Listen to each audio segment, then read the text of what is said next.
Ayo anak-anak Jatisari, Marga Mulia, kita on kamera lagi. Sudah hampir 11.30. Yuk.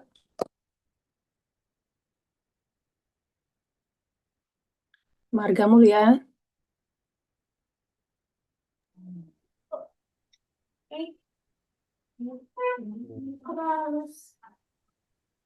Kika sama Sahrul kemana? Ada?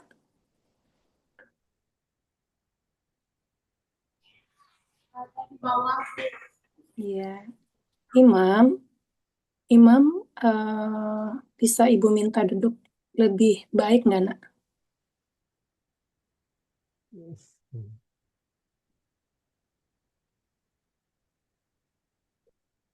Feby mana? Yuk, Feby, Badru. Oke, silakan Pak Erlangga. Baik, terima kasih Bu Novi. Assalamualaikum warahmatullahi wabarakatuh, anak-anak di Marga Mulia dan Jatisari.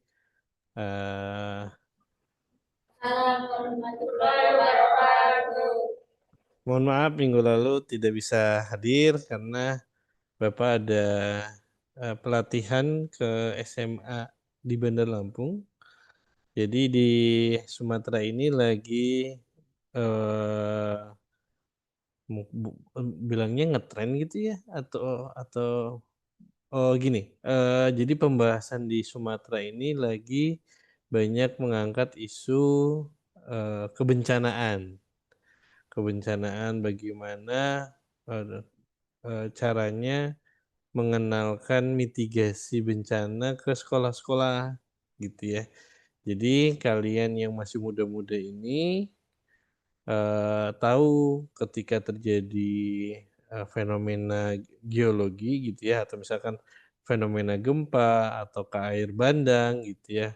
Kan lagi musim hujan nih gitu ya, lagi musim hujan. Kemudian misalkan sungai meluap ya, air bah gitu ya, sungai meluap atau tsunami gitu ya. Itu tahu bagaimana bukan preventingnya tapi tindakan untuk melakukan evakuasinya sehingga kerugian secara imaterial itu gitu, imaterial berupa korban jiwa itu lebih berkurang. Gimana caranya? Ya tentu harus diberikan pengetahuan kan ke manusianya gitu ya, supaya tahu ketika terjadi apa harus bagaimana gitu ya. Jangan panik. Kalau dulu Bapak punya 3 pengalaman gempa yang cukup besar. Yang pertama pengalamannya ketika Bapak lagi ngekos gitu ya.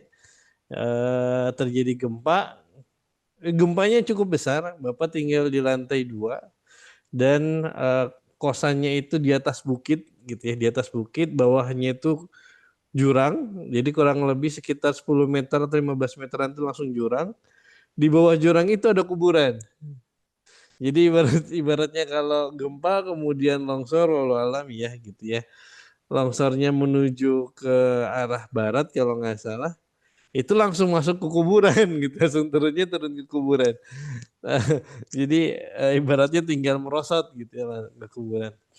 Jadi waktu itu lucunya kejadiannya tahun 2011, gempanya cukup besar terjadi di Jawa Barat, itu sekitar 5,8 magnitudenya. Dari semua orang di kos itu cuman Bapak yang belum bangun, belum evakuasi.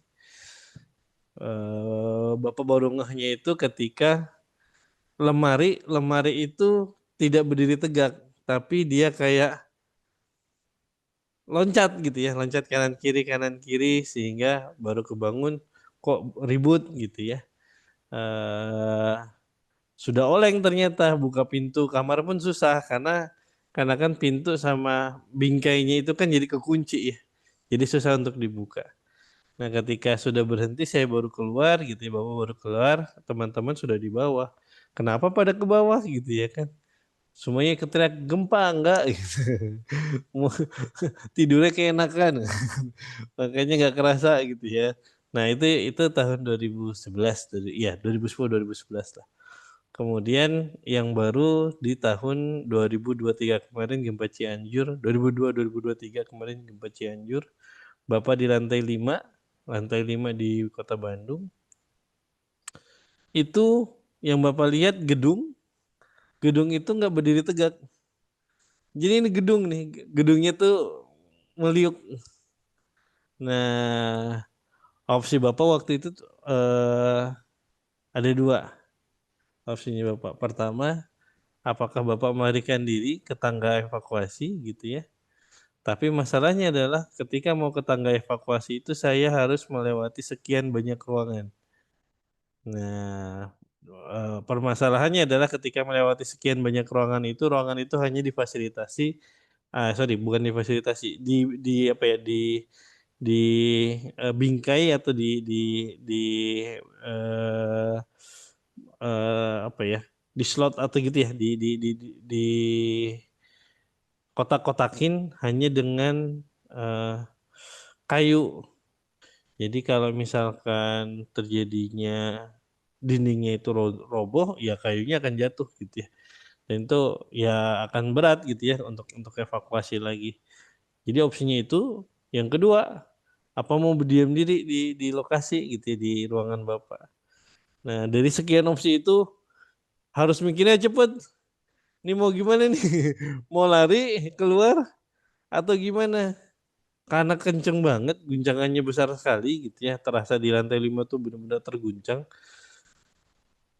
Opsinya Bapak udah diem diri, sembunyi di bawah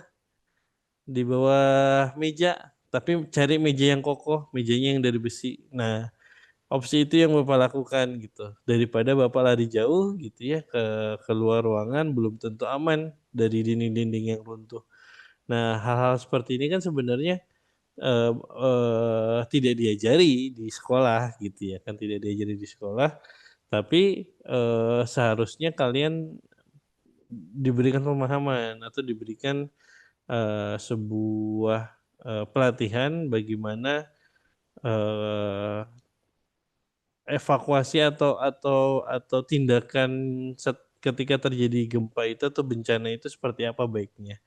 Apakah berdiam diri, apakah difoto, di video, atau main TikTok mungkin gitu ya supaya viral dan lain sebagainya. Karena banyak seperti itu. Nah, ini yang harus dilatih generasi-generasi kalian gitu ya. Supaya apa? Supaya lebih sigap ketika eh, terjadi fenomena alam yang dapat merugikan secara material maupun imaterial. Jadi itu ceritanya. Mohon maaf Bapak nggak bisa hadir. Nah, minggu lalu seingat Bapak, Bapak memberikan terkait dengan video fauna gitu ya, flora dan fauna di Indonesia. Nah, hari ini juga Bapak akan melanjutkan itu.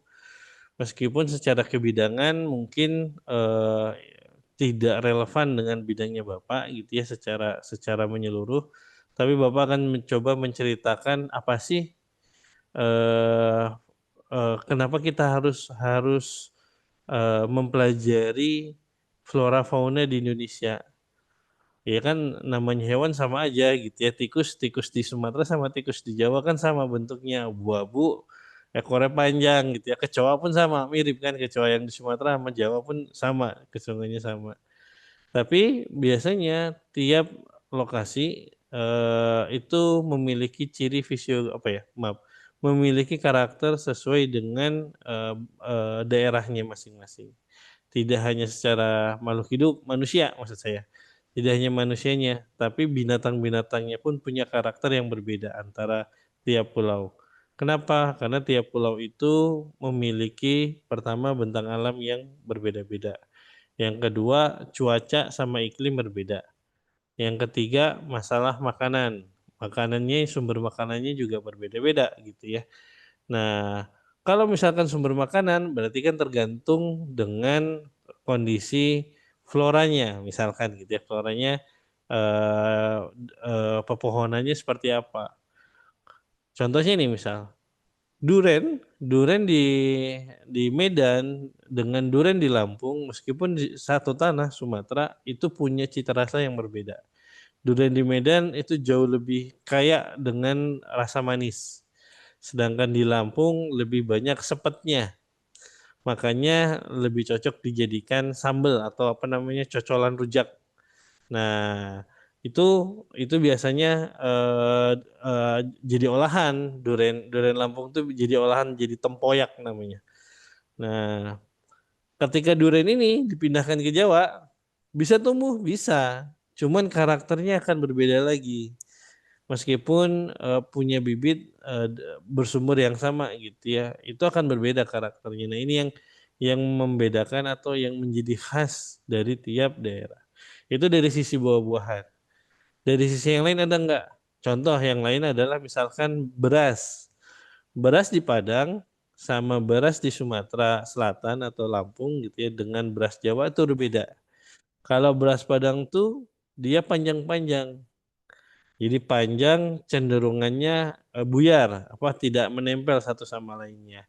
Itu di Padang. Nah, masuk ke Lampung itu bentuknya sudah lebih kecil gitu ya. Kemudian lebih kayak ketan, lengket. Nah, kayak Jawa lah gitu ya, bentuknya kayak Jawa. Nah, di Jawa kan jauh lebih ramping lagi gitu ya. Nah, ini menandakan karakter bibitnya itu juga berbeda gitu ya antara Jawa sampai Sumatera. Bagaimana dengan wilayah timur? Nah, wilayah timur beda lagi tuh. Wilayah timur sebenarnya tanahnya tidak didominasi atau tidak diperuntukkan untuk padi dan sawah, tidak untuk sawah. Karena apa? Pertama, karakter tanahnya emang kering gitu ya. Kan savana kalau di daerah daerah timur. Kemudian masalah air gitu ya. Penggunaan air atau fasilitas air di wilayah timur itu cenderung dalam. Jadi sumber mata airnya dalam. Kalau kalian pernah nonton iklan Aqua gitu ya, ada tuh yang teriak-teriak, bapak-bapak, ibu-ibu, mata air sudah dekat, gitu ya kan, mata air sudah dekat. Kenapa? Itu iklan ini ya, iklan air minum gitu ya, air minum mineral. Maksudnya sudah banyak orang yang membantu mencarikan eh, air tanah gitu ya di wilayah timur dengan melakukan pengeboran. Karena apa? Karena mata air yang khas dari di sana yang di pegunungan pegunungan di sana itu susah untuk keluar. Kenapa? Ya tipikalnya tanahnya sangat poros atau dia mudah menyerap tapi tidak bisa kembali ke permukaan.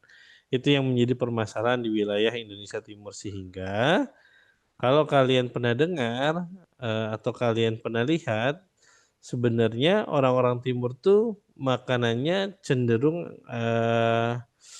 apa namanya sagu.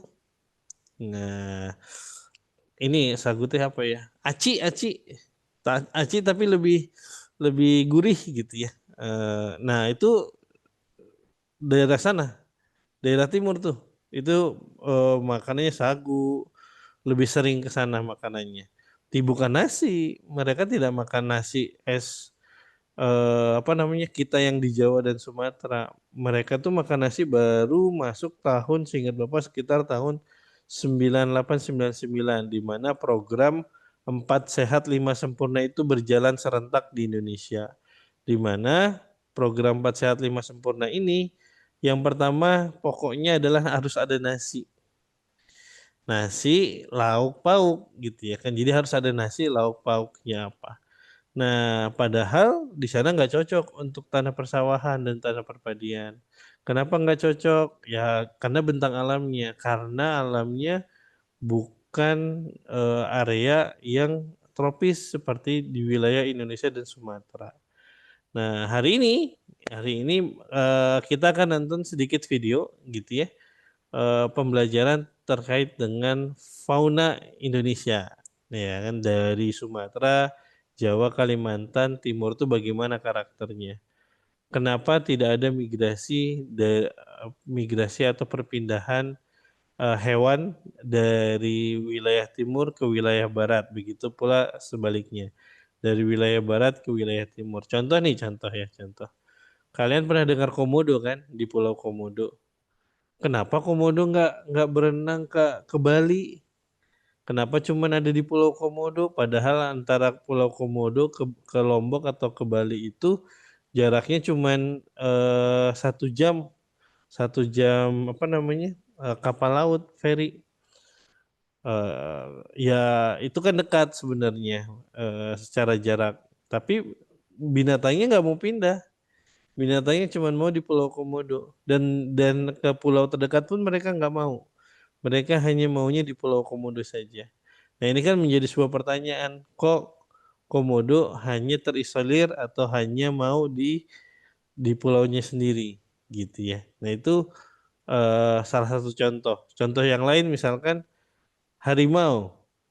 Harimau Jawa sama harimau Sumatera berbeda karakternya. Bedanya apa? Belangnya berbeda. Yang satu belangnya cuman sekian banyak gitu ya.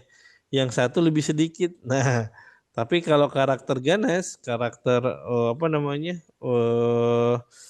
Kebrutalannya itu lebih lebih berbahaya yang harimau Jawa sepengetahuan Bapak ya.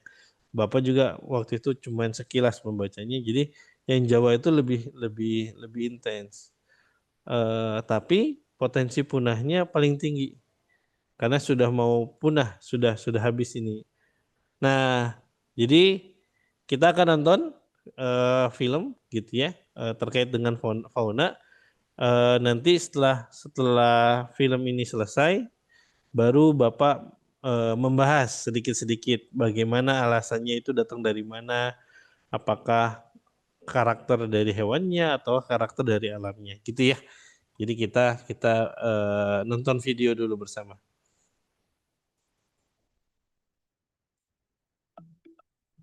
Eh, sorry. Ternyata belum Bapak share screen.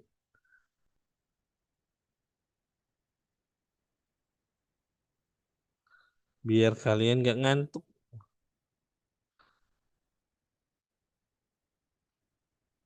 Oh, mana nih?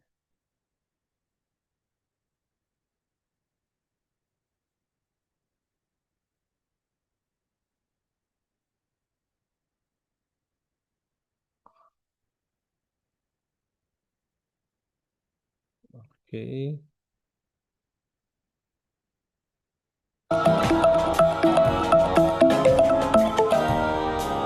Bapak nanya suara videonya masuk nggak ke kalian? Jadi masuk. Jadi seri kedengeran. Marga Mulia Oh, semuanya. kedengeran. Baik. Baik. Kita dengerin videonya dulu ya. 10-12 menitan kalau nggak salah. Kembali lagi bersama Cawan Belajar Online ya. Kali ini kita akan membahas tipe fauna yang ada di Indonesia loh sobat. Perlu diketahui, fauna di Indonesia dipengaruhi oleh garis Wallace dan garis Weber, sehingga jenis fauna terbagi menjadi 3 bagian, yaitu fauna asiatis, peralihan, dan australis. Nah, apa itu garis Wallace dan garis Weber? Garis Wallace merupakan garis hayal yang membagi flora dan fauna di wilayah barat dan tengah Indonesia. Garis ini bermula dari ujung utara Kalimantan dan Sulawesi menuju ke selatan, melalui Selat Makassar dan melewati selat antara Bali dan Lombok. Sedangkan garis Weber merupakan garis hayal yang membagi flora dan fauna di wilayah tengah dan timur Indonesia.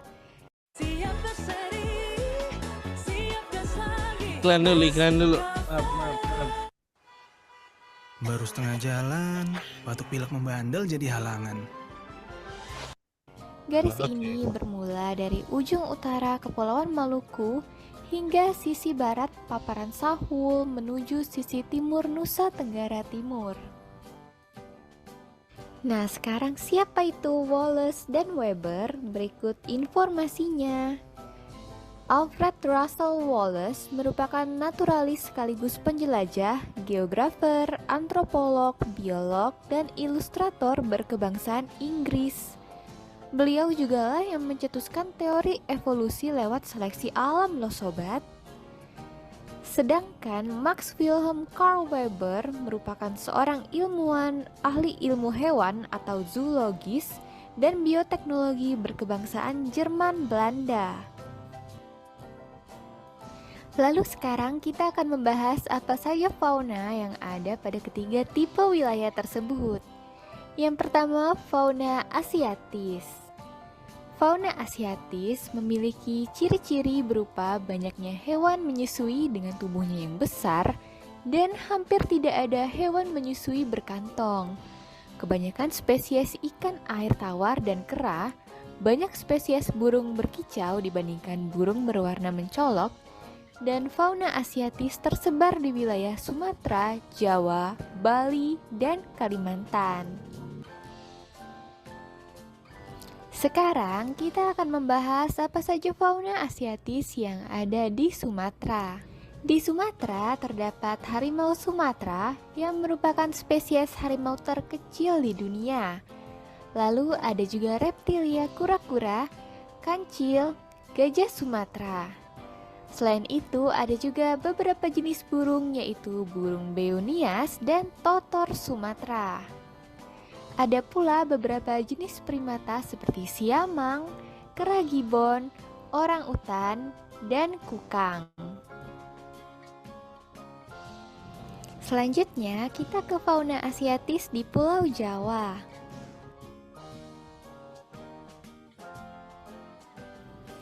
Di sini ada beberapa jenis burung seperti burung merah Jawa, merak hijau, elang Jawa, dan cekakak Jawa.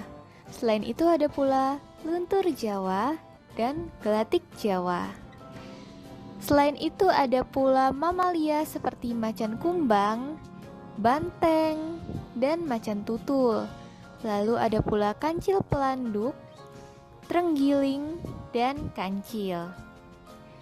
Nah, ada pula badak bercula satu yang sudah hampir punah di Indonesia, owa Jawa, dan reptil buaya. Lalu ayo kita ke Pulau Kalimantan ya sobat.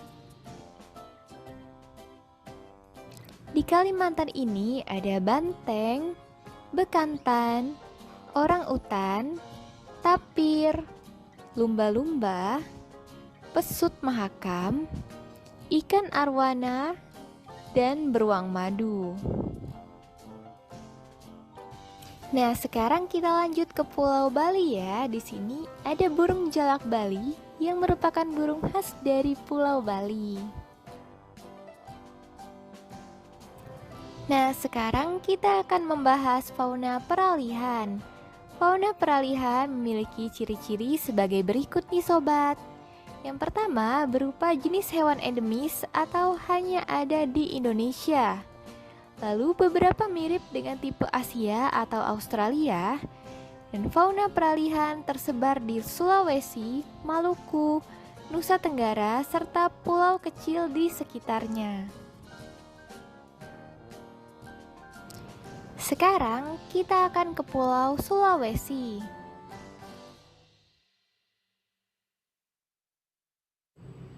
Di Sulawesi ada banteng terkecil sedunia loh sobat, yaitu anoa.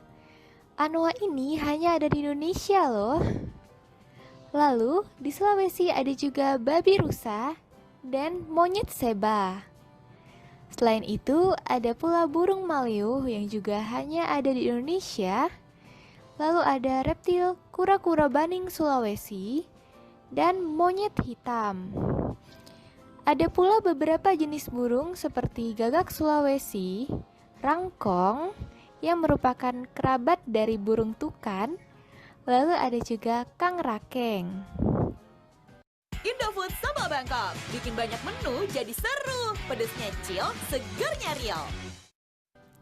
Tak sampai situ saja, spesies burung masih ada lagi yaitu kakak tua Sulawesi atau yang sering disebut dengan kakak tua jambul kuning, burung raja udang, dan nuri Sulawesi atau yang dikenal dengan perkici dora.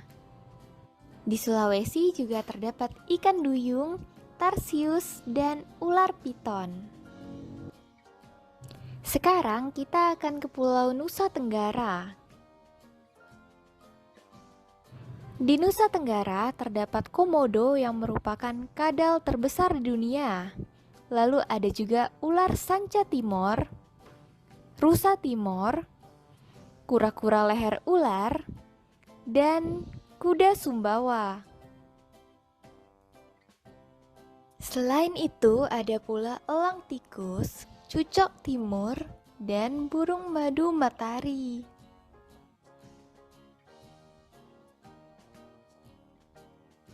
Selanjutnya kita beralih ke fauna australis. Berikut merupakan ciri-ciri fauna australis, yaitu fauna australis berupa hewan menyusui berukuran kecil, banyak terdapat hewan menyusui berkantung, tidak banyak spesies ikan air tawar dan kera, dan banyak spesies burung berwarna dibandingkan burung berkicau. Fauna australis tersebar di Papua, Maluku, dan sekitarnya. Nah, sekarang ayo kita ke Kepulauan Maluku. Di Kepulauan Maluku terdapat beberapa jenis burung seperti nuri raja Ambon, cekakak pita biasa, dan bidadari halmahera. Ada pula reptilia yang bernama soa-soa. Selanjutnya, ayo kita ke Pulau Papua ya sobat.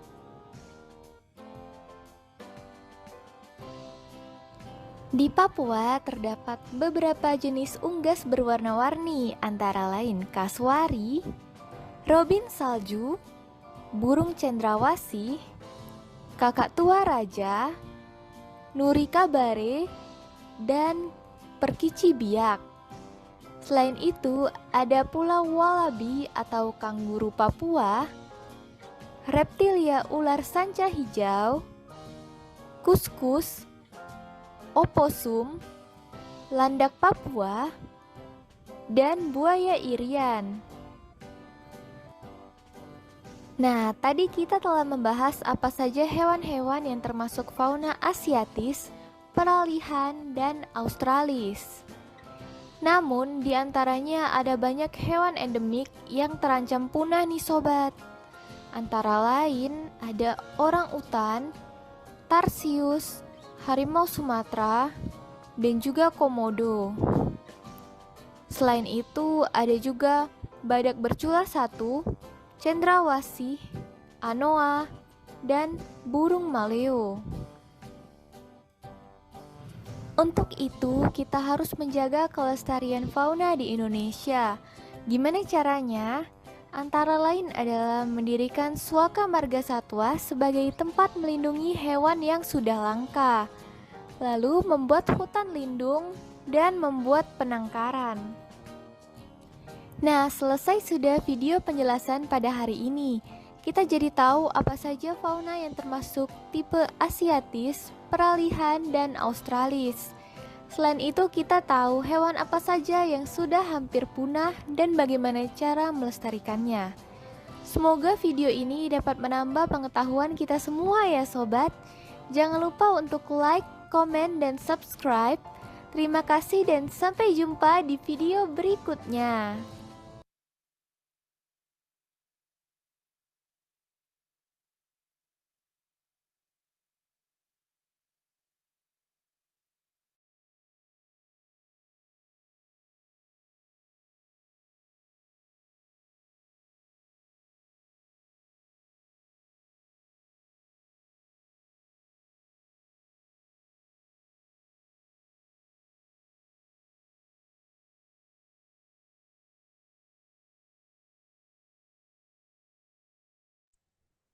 Maaf. Terima kasih anak-anak di Jatisari dan Marga Mulia. Bapak kira Bapak udah ngomong kedengeran gitu, ternyata mic-nya mati. Maaf. Eh, di sana udah azan belum? Belum? Sebentar lagi. Sudah? Oke, baik. Kalau misalkan sudah, silakan sholat istirahat dulu, Isoma. Istirahat sholat makan. Nanti kita lanjutkan lagi jam 1 ya. Jam 1 kita lanjutkan diskusinya. Kita ngobrol terkait dengan fauna di Jawa Barat, gitu ya, khususnya Jawa Barat nanti.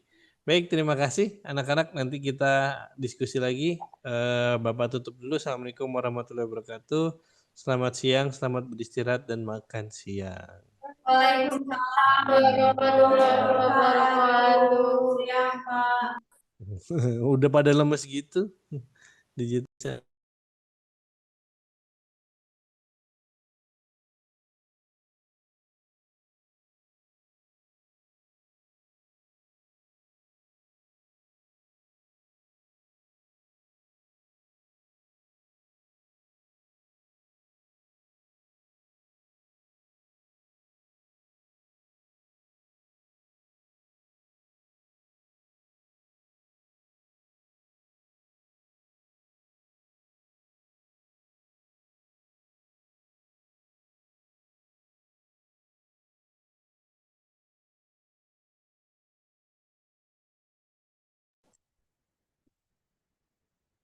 Baik, Jatisari, Marga Mulia. Kita masuk kelas lagi, sudah hampir pukul 13. Jatisari, Marga Mulia, open cam dulu.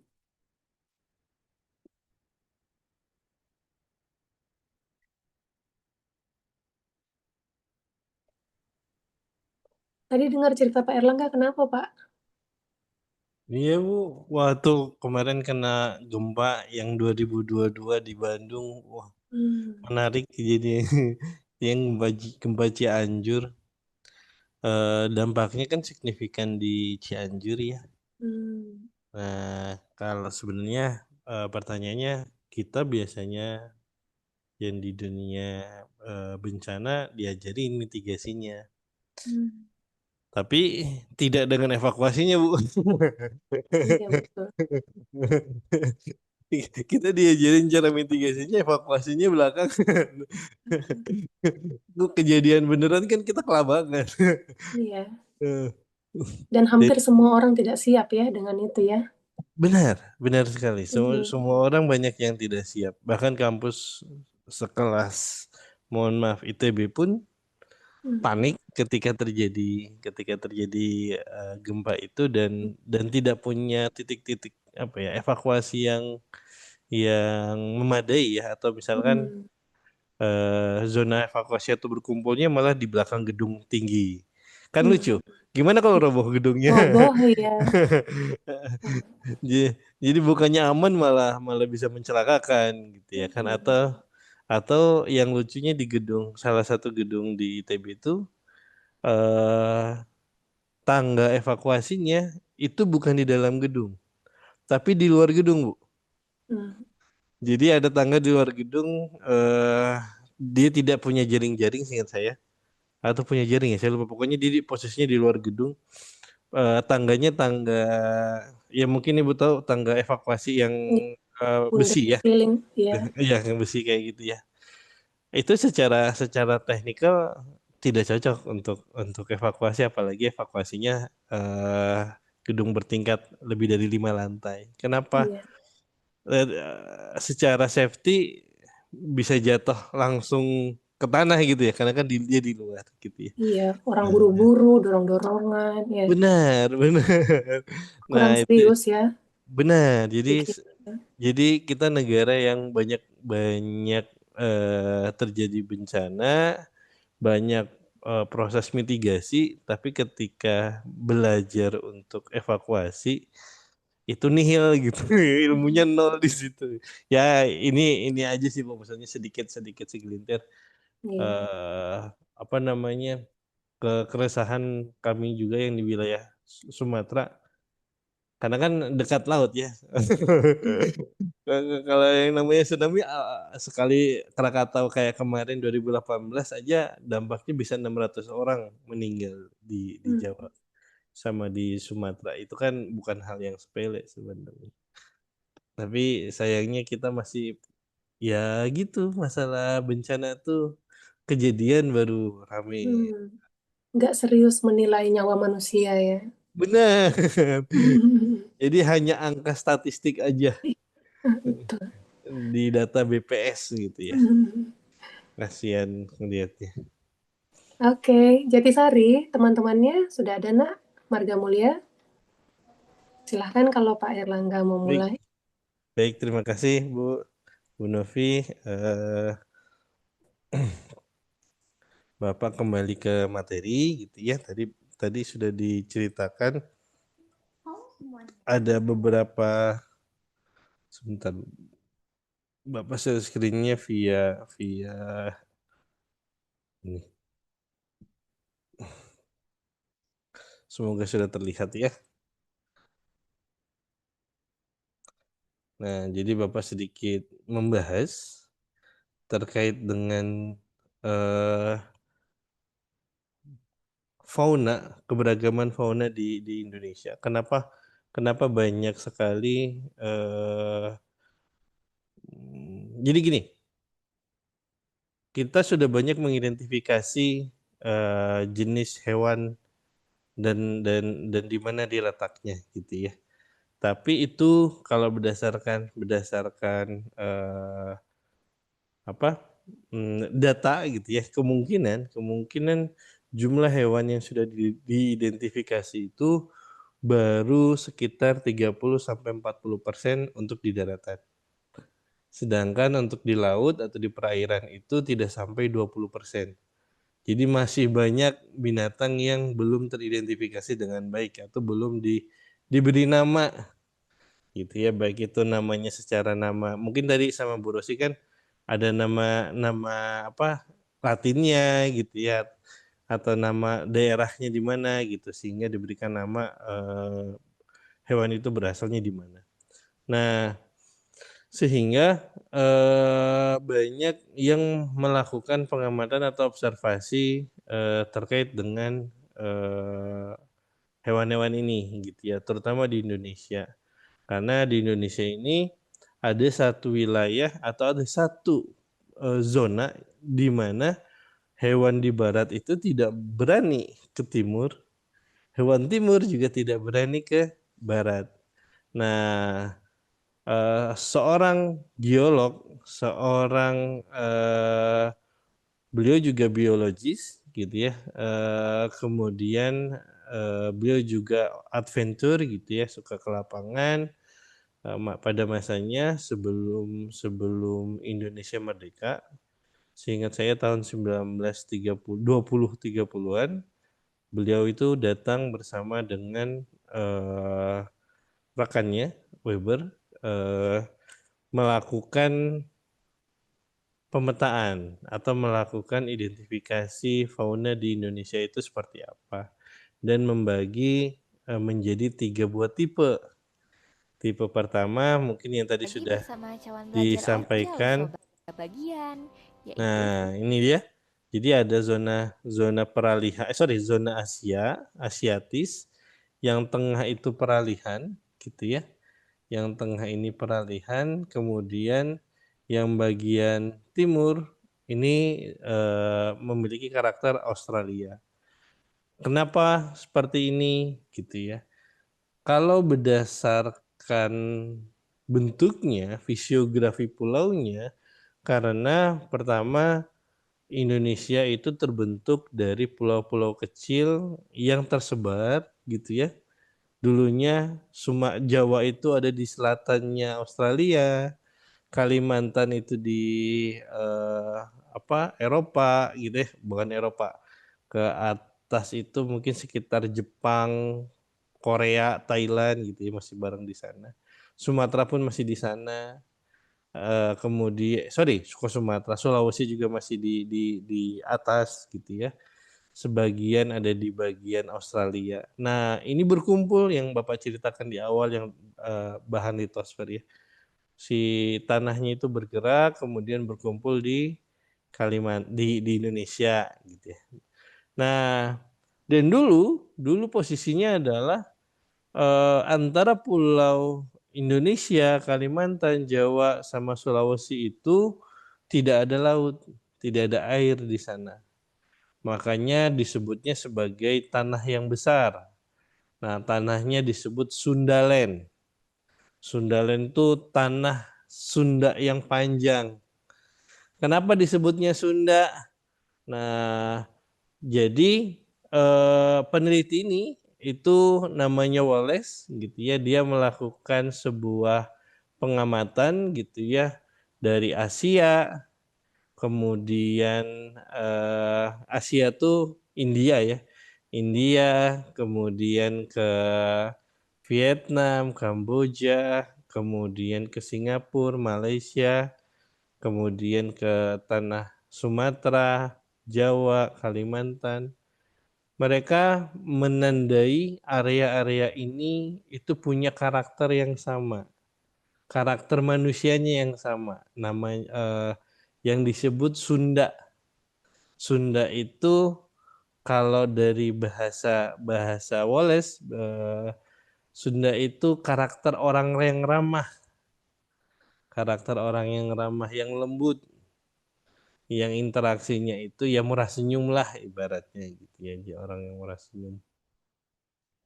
Nah itu secara karakter. Jadi kata Wallace, karena punya karakter yang sama, yang ramah ini, maka sepanjang itu ya dari Jawa sampai ke India gitu, sampai ke Rusia sebagian itu disebutnya sebagai tanah Sundalen.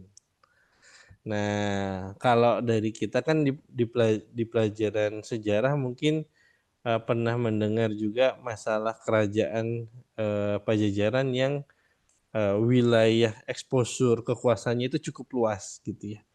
Nah, mungkin sebuah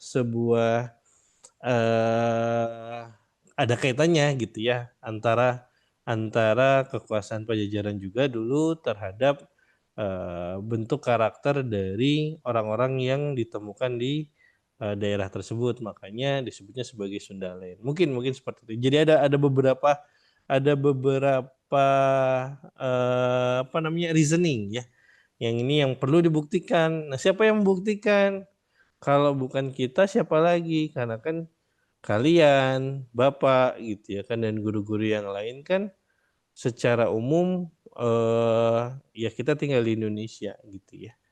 Kalau kita tidak menggali pemahaman terhadap karakter kita atau sejarah kita, maka kita akan tergerus, hilang di telan zaman gitu ya, di telan zaman. Nah, karakter kita jadi entah karakter Korea-Koreaan gitu ya, ataukah karakter wibu-wibuan Jepang gitu ya, dan lain sebagainya. Jadinya tidak sesuai dengan rumpun aslinya sebenarnya. Oke, balik lagi. Si Wallace ini itu memetakan si hewan-hewan di Indonesia. Beliau mengatakan, oh ternyata dari 4 pulau ya, yang awalnya 4 pulau yaitu Sumatera, Jawa, Kalimantan, dan Sulawesi, itu ada sifat fisik yang berbeda. Berupa apa? Yang pertama, untuk tipe Asiatis itu karakter hewan-hewannya itu cenderung lebih kalem. Warnanya tidak meriah. Warnanya itu tidak macam-macam gitu ya. Tidak warna-warni lah. Ibaratnya kalau kakak tuanya satu warna merah atau warna putih gitu ya, atau warna hijau gitu ya. Kalau meraknya merak hijau gitu ya, nggak gemerlapan gitu ya. Nah, sedangkan ketika sudah masuk ke Sulawesi dan Bali ada pola yang berbeda. Karakter hewannya itu ditemukan kecenderungannya adalah hewan-hewan kalau dari burung-burungnya itu lebih noisy, lebih ribut, beoknya gitu ya, kemudian kakak tuanya, gagaknya lebih ribut. Sedangkan kalau dari hewan-hewan fauna yang karnivornya itu cenderung hampir tidak ada, kayak harimau, macan itu tidak ditemukan di Sulawesi, gitu ya. Nah, yang menariknya adalah hal ini menunjukkan ada zona yang memisahkan antara tadi ya, antara Kalimantan, Jawa dan Sumatera terhadap Sulawesi gitu ya. Sehingga dibuat sebuah garis. Nah, garis ini dikenali oleh Wallace. Sebenarnya Wallace ini membawa satu asisten peneliti. Saya lupa namanya, tapi orangnya orang Sunda.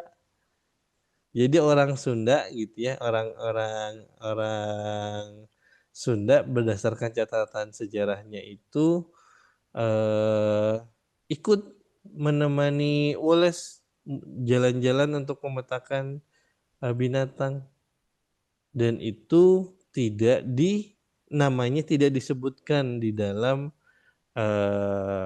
buku.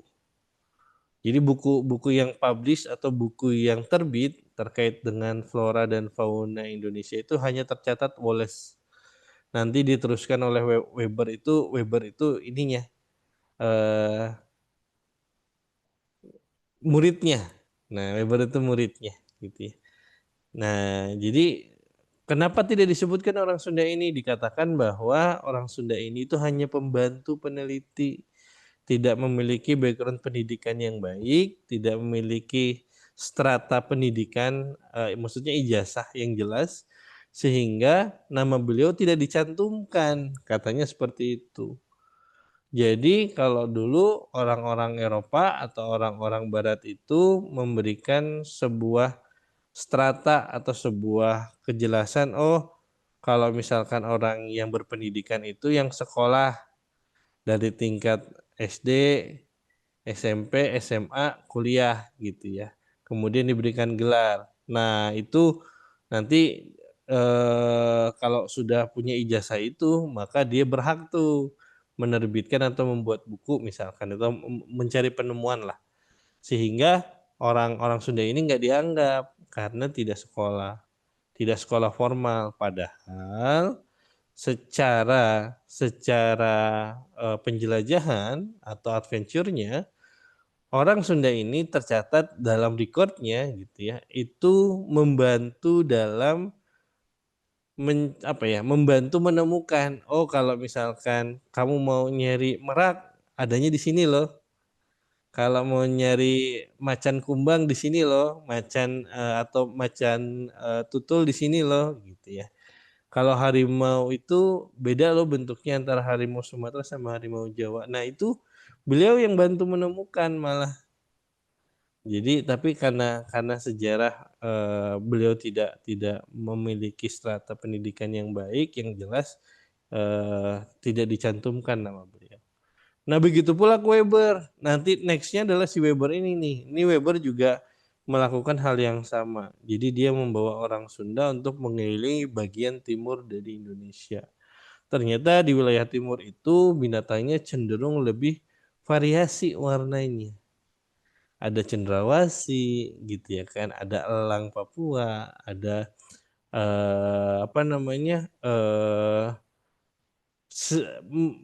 ada binatang yang berkantung gitu ya kan, ada binatang yang berkantung yang memiliki karakter yang sama dengan binatang yang ada di Australia, sehingga wilayah timur ini dikatakan memiliki karakter Australis. Nah, kenapa? Kalau secara jejaknya tanah Papua, Maluku, kemudian Halmahera gitu ya, itu memang asalnya dari Australia.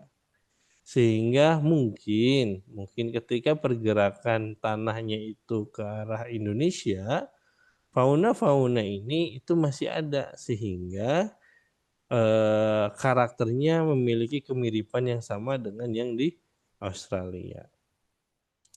Nah, Bapak lanjutkan. Fauna Asiatis, peralihan dan tengah Indonesia menuju Sahara Timur. Ini karakter yang Fauna sedikit Asiatis eh berkantong. nah, Sekarang kita akan membahas apa saja fauna asiatis yang ada di Sumatera. Nah, yang di Sumatera yang tadi Bapak katakan bahwa harimau Sumatera itu memiliki karakter atau belang yang berbeda dengan Jawa. Belangnya itu cenderung lebih sedikit dibandingkan belang yang di Jawa. Kenapa? Karena bentuk badannya lebih minimalis, lebih kecil, imut, bantet gitu ya. Nah, sedangkan kalau di Jawa tuh lebih keras, lebih besar bentuknya. Nah, sehingga belang-belangnya pun punya karakter yang lebih banyak dan lebih jelas gitu ya. Ini yang membedakan antara harimau Sumatera sama harimau Jawa. Nah, kemudian di Sumatera ada lagi nggak fauna atau eh, hewan karnivor tertingginya? Secara umum harimau di Sumatera itu hanya ada harimau, tidak ada macan tutul ataupun macan kumbang ya di Sumatera.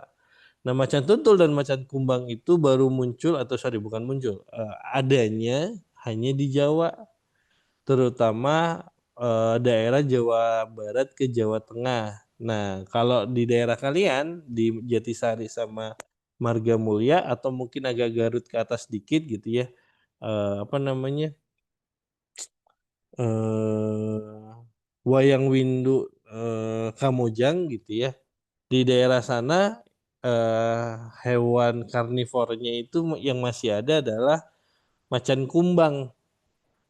Macan kumbang itu yang warna hitam. Di Mana ya Sumatera sebentar. terdapat harimau Sumatera terkecil. Ada pula beberapa jenis primata ke fauna asiatis di Pulau Jawa. Jenis burung serta gelatik pula kancil pelanduk sudah hampir Sebentar. punah di Indonesia. Oh, Yuk kita ke reptil di Indonesia. sebentar, Pelanduk, sebentar. antek. Selain itu, luntur ada pula mamalia. Nah, ini dia. Nah, jadi macan kumbang sama macan tutul tuh tersebar atau memiliki wilayah keberadaannya ada di Jawa Barat ke Jawa Tengah. Di Jawa Barat itu dominan macan kumbang. Makanya kalau kalian lihat TNI di Jawa Barat, eh, simbol apa ya? Bukan simbol, apa namanya? Maskot. Nah, maskot dari TNI itu biasanya menggunakan macan kumbang yang warna hitam gitu ya. Nah, atau maung gitu ya. Maung tuh harimau gitu ya. Kenapa? Memang karakternya atau keberadaan harimau Jawa sama macan kumbang itu adanya di Jawa bagian barat yang lebih ramai.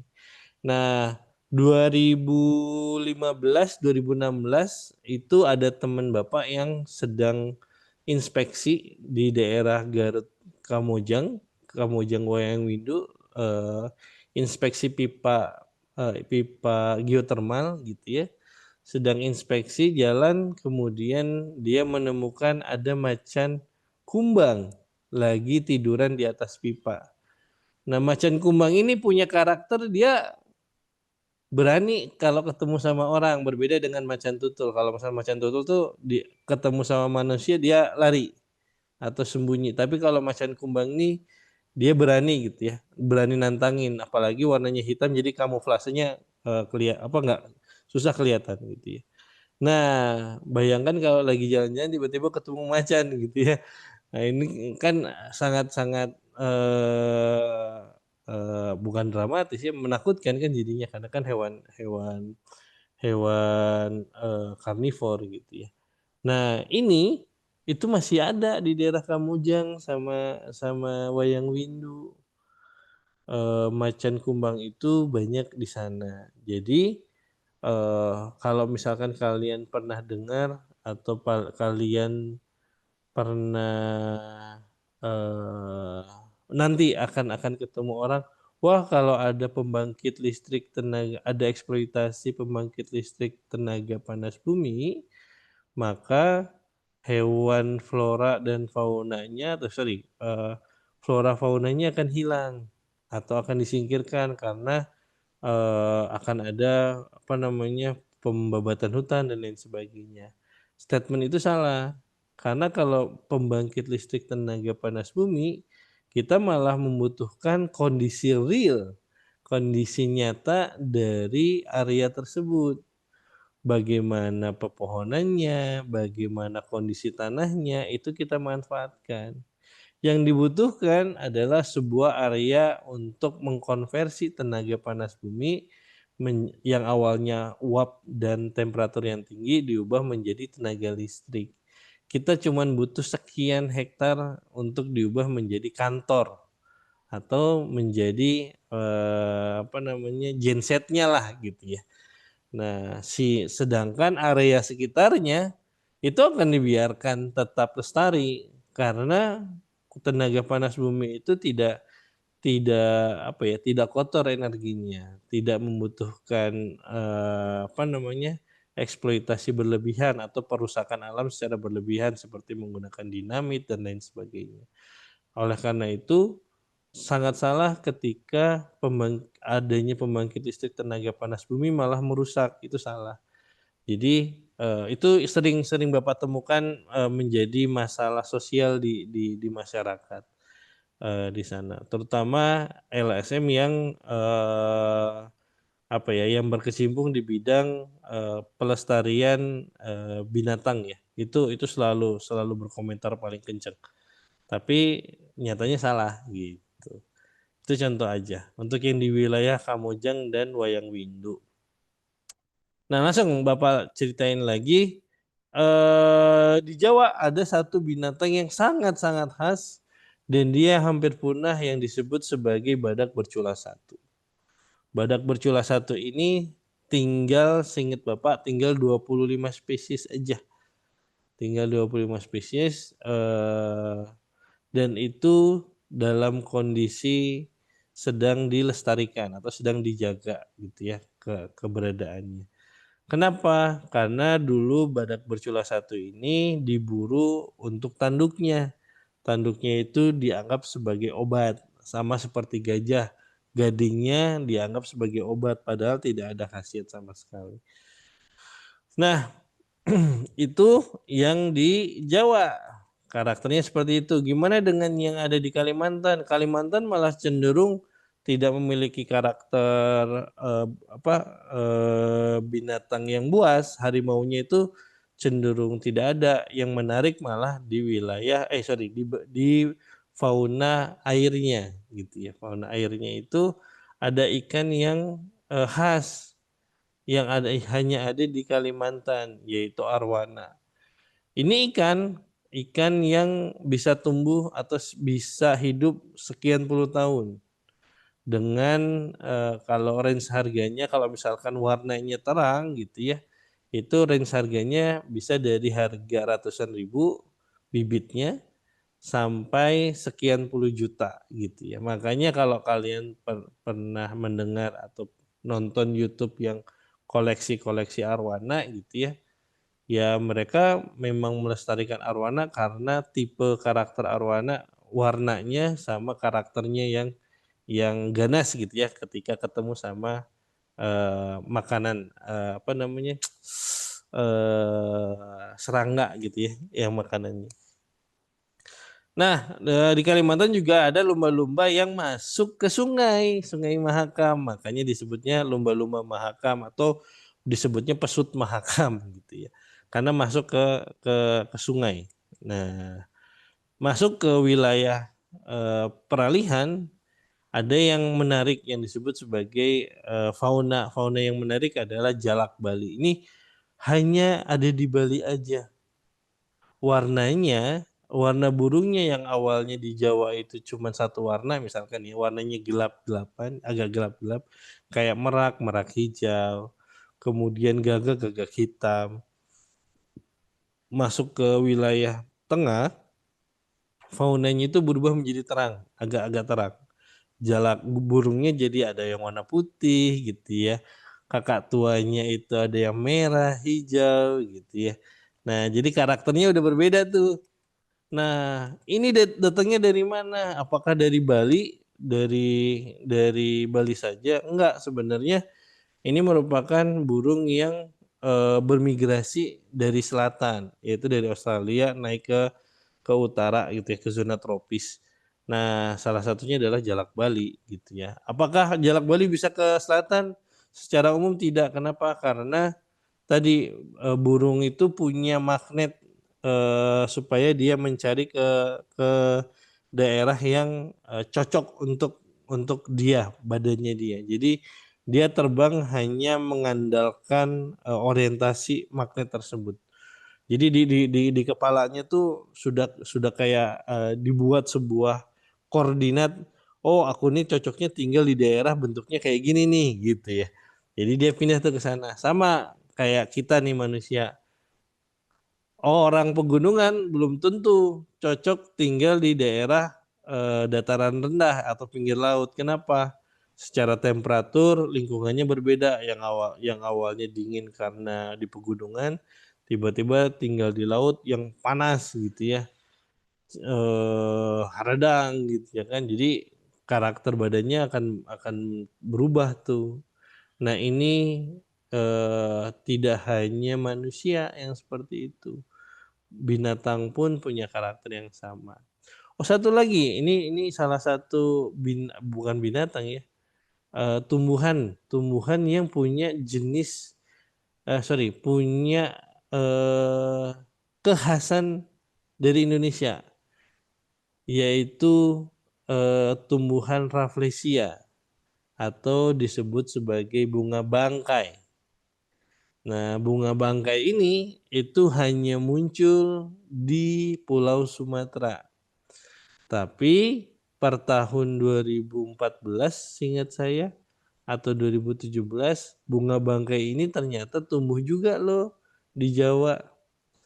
Dan baru kemarin Bapak dengar ada berita bunga bangkai Rafflesia arnoldi itu tumbuh di Purwakarta. Nah, tumbuhnya si bunga bangkai ini itu nggak ditanam sama manusia, enggak. Dia tumbuh dengan sendirinya kayak jamur gitu. Bentuknya anehnya itu. Jadi dan dia hanya tumbuh di kondisi tertentu. Nah, awalnya di Sumatera ternyata bisa juga di Jawa. Nah, ini yang ya Bapak nggak tahu ya bagaimana keilmuan biologinya. Bapak nggak tahu, tidak punya kemampuan atau pengetahuan di bidang itu, tapi temuan ini sebenarnya menjadi suatu hal yang baru gitu ya. Berarti ada pengetahuan yang bisa berkembang dong gitu ya. Nah, ini tugasnya anak-anak nih, kalian di Jatisari, di Marga Mulia belajar itu supaya apa? Supaya mengembangkan pengetahuan yang ada, yang awalnya tingkatannya mungkin terbatas hanya di satu daerah. Oh, ternyata bisa diterapkan di daerah kalian gitu ya. Ataupun ternyata apa ya pengetahuan yang di daerah kalian bisa diterapkan ke daerah lain gitu ya. Itu bisa seperti itu gitu. Jadi jangan apa ya terkungkung di dalam area sendiri. Katak dalam tempurung. Jadi dia ngoek kenceng, tapi karena kencengnya ya karena di dalam tempurung. Ketika di luar tempurung ya suaranya ternyata nggak kenceng loh gitu. Nah itu sedikit apa namanya inilah kiasan aja ya. Nah kemudian wilayah peralihan ini Bapak nggak akan banyak menceritakan karena apa? Karena memang peralihan ini karakternya benar-benar tidak mencerminkan Barat, tapi tidak mencerminkan Timur. Jadi tengah-tengah dia. Dan jadi punya karakter sendiri lah. Kenapa? Karena tadi pulau-pulaunya itu berasal dari dua wilayah yang berbeda. Sulawesi datang dari utara, sedangkan Bali, kemudian Lombok, kemudian Kupang itu berasal dari selatan. Nah ini turun, yang dari utara turun, yang dari selatan naik, ketemu nih. Secara umum memang karakternya akan berbeda karena berasal dari dua tempat yang berbeda kalau secara historical geologinya. Makanya disebutnya sebagai zona peralihan. Jadi Bapak nggak bisa banyak cerita karena memang temuannya seperti itu. Lalu, Nah, Indonesia Bapak dari langsung ke jalur wilayah selatan ke Sulawesi eh, ya timur ada timur. berkali Nah, nih hewan untung wilayah timur itu hewannya udah masuk ke hewan yang menyusui dan berkantung. Contohnya apa? Kuskus. Nah, kuskus ini adanya di Papua gitu ya. Si kuskus ini ya dia punya kantung apa ya? Ya kayak kanguru lah, tapi kangurunya kanguru kecil gitu ya. Nah, kanguru pun juga ada di Papua, tapi tidak sebesar yang ada di Australia. Nah, selain dari kuskus dan kanguru atau hewan menyusui yang berkantong, ternyata faunanya itu memiliki karakter warna yang lebih mencolok, warnanya lebih terang, warnanya lebih bervariasi. Contohnya apa? Cendrawasih kemudian ada nuri raja atau kakak tua merah gitu ya. Kemudian ada elang Papua gitu ya. Jadi warnanya lebih terang dan lebih memikat ya, gitu. Jadi kalau kalau di wilayah timur tuh seperti itu. Nah, tidak banyak oh maaf, ini dia full screen. Nah, selain dengan apa namanya masalah warna, burung-burung yang ada di wilayah timur itu jauh lebih kenceng suaranya, kicauannya jauh lebih keras. Makanya banyak pemelihara burung tuh lebih memilih burung-burung wilayah timur untuk berkicau atau apa untuk ditandingin. Kenapa? Memang karena suaranya lebih mentereng gitu ya, lebih mentereng. Nah, satu binatang yang khasnya dari Indonesia wilayah timur adalah kasuari. Kasuari ini adalah dia bukan burung tapi bukan ayam. Bukan ayam kalkun juga gitu ya. Bukan juga burung unta. Kalau burung unta kan dia besar lehernya panjang gitu ya kan. Kalkun itu badannya besar, lehernya kecil.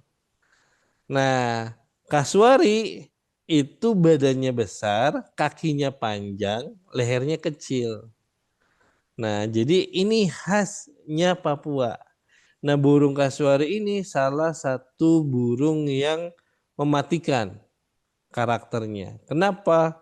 Karena kukunya gitu ya, kuku dari kasuari ini kalau dikasih ke lempeng gitu ya, lempeng baja itu lempengnya koyak. Jadi sangat saking tajam dan kuatnya dia bisa mengoyak lempeng besi. Nah, dan kasuari ini termasuk binatang yang agresif. Nah, lebih agresif daripada burung unta gitu ya. Nah, eh, yang menariknya lagi gitu ya, kasuari ini itu bulunya dijadikan sebagai apa sih? Yang selendang, bukan selendang, kayak kayak eh dikalungkan gitu ya. Nah, itu juga jadi binatang yang dikejar untuk dimanfaatkan bulunya sebagai hiasan lah gitu ya. Makanya termasuk yang hewan yang dilarang untuk diburu. Nah, kemudian di Papua itu ada satu gunung yang ketinggiannya itu menyebabkan si gunung ini terliputi atau terlapisi oleh salju. Jadi kalau kalian ditanya ada nggak di Indonesia gunung bersalju gitu ya, jawabannya ada dan hanya ada di Papua gitu ya. Nah, namanya Gunung New Guinea. Nah, namanya Gunung New Guinea. Nah, gunung ini gitu ya, saking tingginya di atasnya itu ada es dan salah satu hewan yang menandai bahwa kalian dekat dengan gunung itu ada namanya burung robin salju. Jadi dia ini hanya wilayah hidupnya di daerah yang sedikit lebih dingin gitu atau lebih sejuk. Karena kan kalau Indonesia kan tropis ya. Tropis itu agak panas, kemudian lembab. Nah, kalau salju itu kan dingin gitu ya, harus di tempat yang dingin. Oke, mungkin itu dari Bapak. Bapak nggak membuat soal atau apapun gitu ya. Semoga tidak suntuk dengan apa yang Bapak sampaikan dan kalian bisa menangkap karakter yang berbeda antara hewan di wilayah barat atau asiatis, peralihan sama bagian Australia. Intinya apa? Dari tiga ini, wilayah Asia itu cenderung memiliki hewan yang warnanya tidak terang. Kemudian binatang mamalianya tidak berkantung, gitu ya. Hewannya itu tidak berkantung, gitu ya. Sedangkan kalau yang wilayah timur banget, wilayah timur ini dia binatang untuk unggasnya itu punya warna yang lebih bervariasi. Mamalianya berkantung, gitu ya. Kemudian unggasnya atau fauna unggasnya itu lebih sering berkicau atau kicauannya sangat kencang gitu ya. Kemudian apa zona tengah-tengahnya yaitu zona peralihan. Zona peralihan ini memiliki kecenderungan karakter yang pertama itu warnanya lebih terang aja warna unggasnya ya, unggasnya lebih terang aja, tidak ada fauna karnivor ya, tidak ada fauna karnivornya. Kemudian kalau unggasnya itu memiliki karakter yang berbeda dengan yang ada di Jawa ataupun di Timur karena berasal dari utaranya Indonesia gitu ya. Nah, sehingga karakter-karakter ini dirangkumin menjadi tadi sebenarnya sederhananya seperti tadi gitu ya. Wilayah baratnya itu tidak ada kantung, burungnya cenderung warnanya sama, gelap gitu ya, tidak terang. Kalau tengah terang, sedikit berkicau. Kalau timur itu terang banget, bervariasi dan berkicau. Udah, simpel kan? Tapi ngomongnya panjang. Kenapa bisa kemana-mana gitu ya? Karena memang asal dari asal muasalnya kan dari pulau-pulau ini datang dari mana gitu ya. Semoga bermanfaat buat anak-anak di Jatisari dan Marga Mulia. Terima kasih atas kehadirannya gitu ya. Dan kalian mau mendengarkan, semoga bermanfaat. Saya kembalikan kepada Bu Novi dan Bu Lia. Nuhun Pak Erlangga. Sami-sami Bu. Iya. Pada nggak kelihatan kalian? Masih ada di kelas? Masih ada Bu. Masih ada ternyata Pak. Alhamdulillah. Kok semuanya di bawah? Mana? Tapi tuh. Bu, itu. Masih berapa orang? Masih sama. Dan 8. Suryanti ini pulang Suryanti.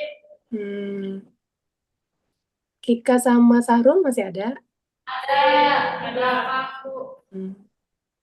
Marga Mulia Imam masih ada? Ada. Ada sih. Iya, baik, syukurlah. Dodi juga ada. Oh, Dodi ada. Dodi datang jam berapa, Dodi? Dari tadi jam 1 Bu, tadi dari 10 pas Bu Rosi udah ada. Biologi ikut Dodi. Tadi kerja Bu, bantu Ibu. Oh, tapi Dodi nggak muncul di waktu tugas ya? Nggak ikut ya? Iya. Ya, kerja Bu. Ya. Sayang sekali, Dodi harus lebih, kata Budian, lebih proaktif ya. Kalau namanya nggak disebut sama Bu Rosi, Dodi hadir, bilang Bu saya hadir gitu ya. Siap Bu. Iya, oke. Terima kasih anak-anak. Kita ketemu lagi minggu depan. Assalamualaikum warahmatullahi wabarakatuh. Hati-hati di jalan. Ya, Waalaikumsalam. Terima kasih. Izin Terima kasih, pamit Pak anak-anak Erlangga. semua. Pamit ya. Ya. Assalamualaikum. Bu Novi, terima kasih Waalaikumsalam kuliah. warahmatullahi. Sami-sami, Pak. Gimana Mas hafalan?